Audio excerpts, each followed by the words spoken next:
On September 5th, 2014, the paramilitary elections on October 26th are doomed to become a nationalist farce held in an atmosphere of chauvinistic hysteria. Many right-wing parties and all sorts of militaristic civil initiatives will attack to break into parliament. They still have their winter dreams of big money and power, and now see the elections as their only chance. So the Nazis, represented by the Freedom Party Svoboda, demanded the elections be held at any cost, even if the country is under military law.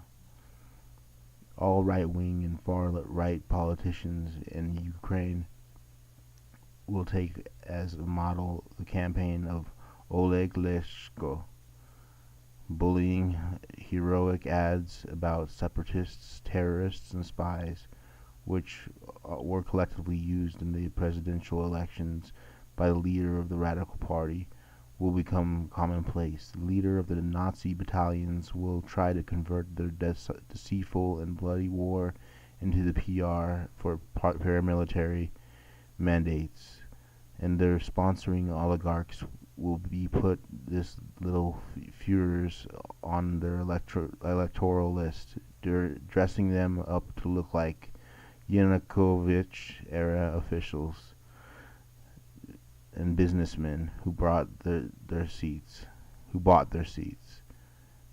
That finally will make yesterday's criminals warriors in the white race, quote, the white race, end quote, into prominent politicians. Indeed, these elections will be a parade of chauvinism and competition for a little of the most aggressive warmonger opposition politicians. Those who do not want to be obedient to the junta and openly criticize the war will not have any chance. They will not be allowed to campaign in the most of the country, and moreover defend their results. They will not even be able to defend themselves. Beating, kidnapping, and massacres of innocent people will be an important part of right-wing pre-election PR campaign. Moreover, besides batons and fists, there can even be a small fictitious opposition, because the junta may well also allow individual party of region MPs and even former members of the Communist Party KPU, Communist Party Ukraine, that is, to sit quietly on the packed benches of the Yerkovna Rada, having no influence but allowing the regime to speak of democratic elections. Given the most residents of Donbass, as well as a huge number of refugees from the east will de facto be unable to vote, their positions and interests will not be represented, and since their views do not interest the supporters of one country, it is easy to see that the newly elected members of parliament will be nationalist supporters of the war, and will not be only the most right-wing parliament in history of the Ukraine, but also in the entire history of post-war Europe.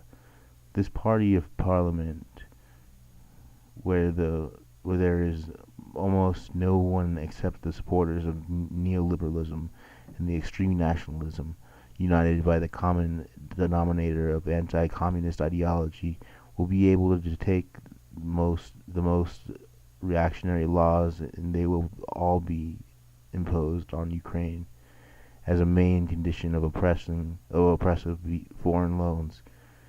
After all, the continuation of the war, which to the delight of the Kiev authorities has become a protracted conflict, will require money for which the deputies have already imposed a special mandatory tax on citizens. Money for their lost war, in which more Ukrainians will die for the sake of self-interested politicians and the rich, burning in the furnace which enriches the elite. Such a parliament is needed today by the Ukrainian bourgeoisie. It will be similar to how the Nazis preserved the Reichstag, which was Hitler's inheritance from the Weimar Republic and formerly existed until the collapse of the Third Reich. In all of those years, only obedient supporters of the regime sat in it.